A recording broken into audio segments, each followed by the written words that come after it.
Now it's time for us to bring to you the biggest stories happening around the continent. Of course, we have our very own man, Sam Dandy, here for that. But before you go ahead, Sam Dandy, my tradition or our tradition today has been to hype all the men on the show. So I'm going to start by saying that you're a really talented entertainer, a talented presenter, very, very great at the job that you do. And I like that every time you come on air, you're always giving us fashion, trendy fashion, all-day fashion. And I love it for you. So happy International Men's Day from us here on Breakfast Central. You guys are super sweet. I guess you couldn't wait a few more hours, but thank you for this. Yeah, no, because we're not going to be here tomorrow, so we're just doing ours today as well.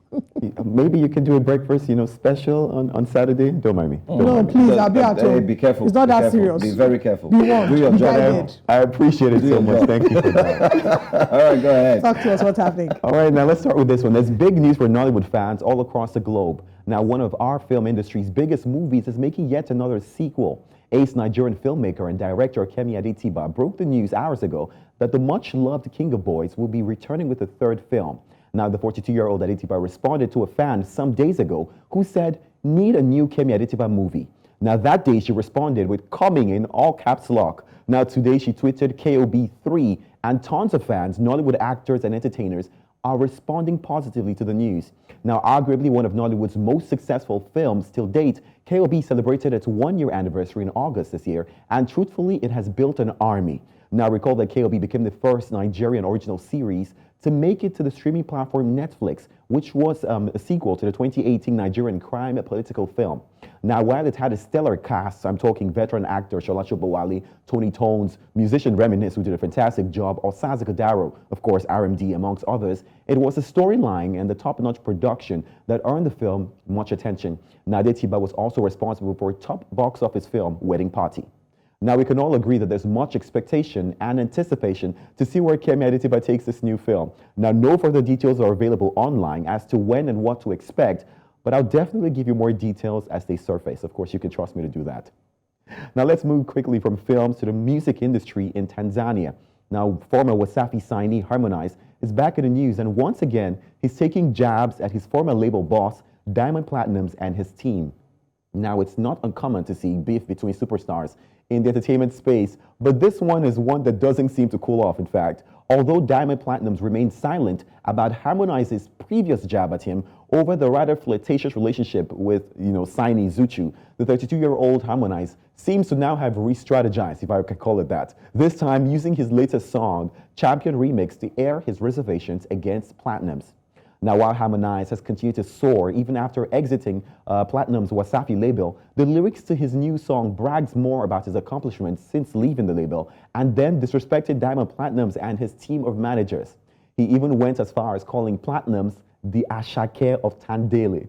Now, what many have now interpreted as a jab, because Platnumz seems to be putting out music in recent times similar with Ashake's style. Now, no doubt, Nigerian rave of the moment, Ashake, has dominated the African music market, dabbling with different sounds like South Africa's Amapiano, along with others along the way. Now, some fans have even pointed out that the Platnumz recent fashion style is also inspired by the Nigerian star.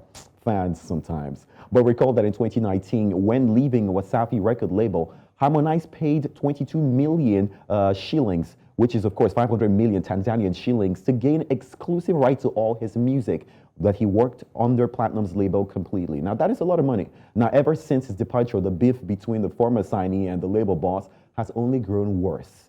But you know what they say, what's pop culture without some good old beef? But fans have certainly enjoyed some great music out of it. Whether it's between them or all across the world, it just gives us good music, and fans have rode on that wave. But let's quickly hit international scene, where Antoine Fuqua, director of upcoming Hollywood film Emancipation, has opened up in a recent interview about his concerns gearing up to the film's release, starring multi-award-winning actor Will Smith. Now, he said his decision to star Will Smith, despite backlash he received after slapping Chris Rock at the Oscars, was because the film's plot and its intensity is bigger than one isolated incident, he says. Speaking about the support that they've received this far, Fuqua appreciated Apple TV and several producers involved for being very supportive and sensitive in these times. Here's what he said. He said, "Of course, I wanted people to see the film. My conversation was always, isn't 400 years of slavery, of brutality, more important than one bad moment? We were in Hollywood, and there's been some really ugly things that have taken place. And we've seen a lot of people get awards that have done some really nasty things. Now, recall that following Smith's actions at the Oscars, he subsequently resigned from the Academy Awards and was banned from attending any Academy functions, including the Oscars, for 10 years.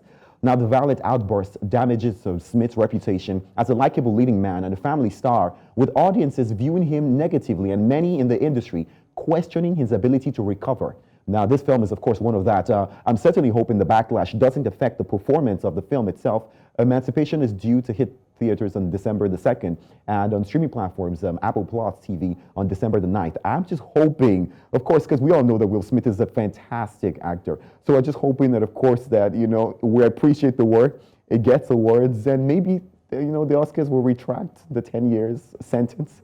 I'm hoping that happens. But what are your thoughts? What do you think? Well, I don't know about them retracting the sentence, the Academy, right? But one thing I agree with is what Antoine said, the fact that we shouldn't write him off because of one bad action. Not just because of the said bad action, but the fact that he took responsibility, he has apologized, and he's trying to make amends. So we shouldn't write him off. Will Smith is a very talented man and a talented father. We've seen how he's pushed his whole family is in the entertainment and in the arts, and it would be very unfair that all the years of the hard work he's putting is just thrown away, especially because he's taking responsibility. And I really hope that he finds his feedback. That's just it. Well said. Well said. But I'm looking forward to the film. I certainly will see Emancipation. For sure. For sure. I was going to ask Joe, what are your thoughts about industry beef? I know. Do you have any favorite that you've seen of all times? Because we've enjoyed some really good music from it. Anyone that comes to mind when you talk music beef between musicians? I mean, there's a whole lot. We've got Jay-Z and Nas, which is big at some point. In this part of Africa, particularly Nigeria, we had Rugged Man and Idris Abdul Karim. MI and Vector. I liked MI and Vector. I was going to say that. Yeah, MI and Vector. If you go to South Africa, you also have a whole lot. So if you start counting AKA, down, we haven't heard of AKA in a while. In a while, true. Well, AKA is actually, let's not go deep into beef that. is with I think his ever since he multi- lost his sweetheart, it's been tipsy-turvy for him. I think many have said he's lost focus and so on. But industry beef is normal. It comes with it. In short, it was even rumored that some of them are staged by both management companies, record labels who come together. During the Nas and Jay-Z beef, guess what? The record execs were making billions. Until today, they're still being paid. It's clout at the end of the day. Works for both of them. But if you ask me about industry beef, I'll say I don't do beef. I'm vegetarian. I like that. Sandandi, thanks for coming. All right, bye-bye. Before Thank we you hear for some other having me. things that would tickle our ears in a negative way.